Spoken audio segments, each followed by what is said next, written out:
So Nifty இன்னைக்கு என்ன ஐடியாவில் நம்ம ட்ரேட் பண்ணோம். மார்க்கெட் நேற்று முடியும் போது லாஸ்ட் கேண்டில் ஒரு புது லோ வச்சு தான் முடிச்சிருந்தாங்க.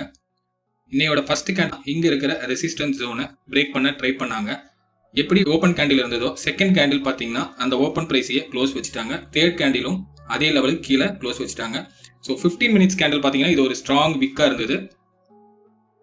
ஸோ நம்மளோட லெவல் பார்த்தீங்கன்னா ஃபர்ஸ்ட்டு இந்த லெவல் க்ளோஸ் வைக்கணும்.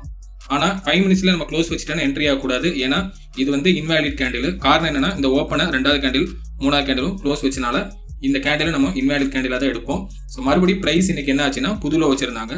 புது லோ வச்சா நம்ம என்ன எக்ஸ்பெக்ட் பண்ணுவோம்னா ப்ரைஸ் வந்து இந்த ஹை டு லோவில் 50% வரும். ஸோ ப்ரைஸ் வரதுக்கு முன்னாடி இங்கே ஒரு விஷயம் கவனிங்க. இந்த ஓப்பன் ப்ரைஸை க்ளோஸ் வச்சுட்டாங்க, அப்போ ப்ரைஸ் இவ்வளோ தூரம் வரணுமே அப்படின்னு உங்கள்கிட்ட ஒரு கேள்வி இருக்கும்.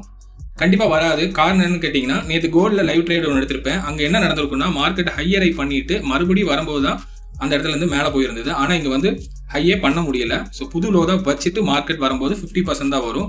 இதை பேஸ் பண்ணி ட்ரேட் எடுத்தால் சின்ன புல் பேக்கில் ஒரு ஸ்கேல்பிங் வேணால் பண்ணலாமே தவிர இது நம்ம வந்து என்ன பண்ண முடியாது. இங்கே ட்ரேட் வந்து க்ளோஸ் ஆகும்னு நினச்சிட்டு நம்ம இருக்கக்கூடாது. இப்போ நம்ம அடுத்த விஷயம் பார்க்க வேண்டியது என்னன்னு பார்த்தீங்கன்னா இங்கே நமக்கு ஏதாவது 2 செல்லர் க்ளோஸ் வைக்கிறாங்களான்னு மட்டும்தான் நம்ம பார்க்கணும். ஏன்னா ப்ரைஸ் ஃபர்ஸ்ட் தடவையே இந்த லெவலுக்கு க்ளோஸ் வச்சுட்டாங்க. அப்போ கண்டிப்பாக இன்னொரு செல்லர் க்ளோஸ் வச்சாங்கன்னா இந்த லெவலுக்கு ப்ரைஸ் வந்துடும் தெரியும். ஸோ இந்த இடத்துல 2 செல்லர் க்ளோஸ் வச்ச இடம் இது. ஸோ ப்ரைஸ் இந்த லெவலோட புல் பேக்குக்கு மறுபடியும் வரும். இங்கே நம்ம என்ட்ரி எடுத்திருந்தோம். அடுத்த லெவல் பார்த்தீங்கன்னா ப்ரைஸ் இங்கே வந்து ஒரு ஸ்ட்ராங் செல்லர் க்ளோஸ் வச்சுட்டாங்க. 18ஆம் தேதி டிசம்பர் பார்த்தீங்கன்னா இந்த இடத்துல ஒரு செல்லர் க்ளோஸ் தான் இருக்குது. ஸோ அதை க்ளோஸ் வச்சனால அடுத்த லெவல் இங்கே வந்துடும் நமக்கு தெரியும்.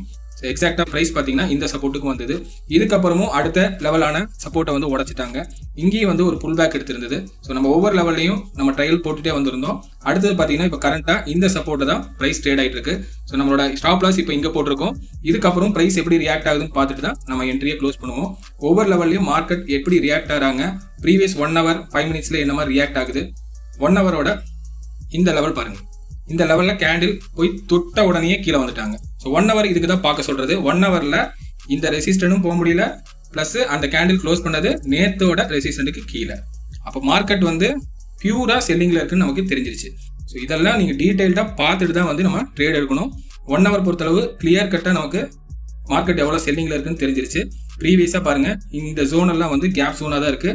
ஸோ இந்த செல்லரை க்ளோஸ் வச்சுட்டாங்கன்னா ப்ரைஸ் கண்டிப்பாக என்ன ஆகும், இந்த லெவலுக்கு வந்துடும். ஸோ ஒவ்வொரு லெவல்லையும் நமக்கு செல்லர் இருக்காங்க. அந்த செல்லரை க்ளோஸ் வைக்க பையரோட ஓப்பன் டு லோ ப்ரைஸ் வந்துடும். ஸோ கான்செப்ட் 1 hourலையும் சரி 5 மினிட்ஸ்லையும் சரி சேம் தான். மார்க்கெட்டோட ட்ரெண்ட் அனலைஸ் பண்ணிட்டு எங்கே கேண்டில் க்ளோஸ் வைக்கிறாங்கன்னு பார்த்துட்டு கரெக்டாக ட்ரேட் எடுங்க. தேங்க்யூ.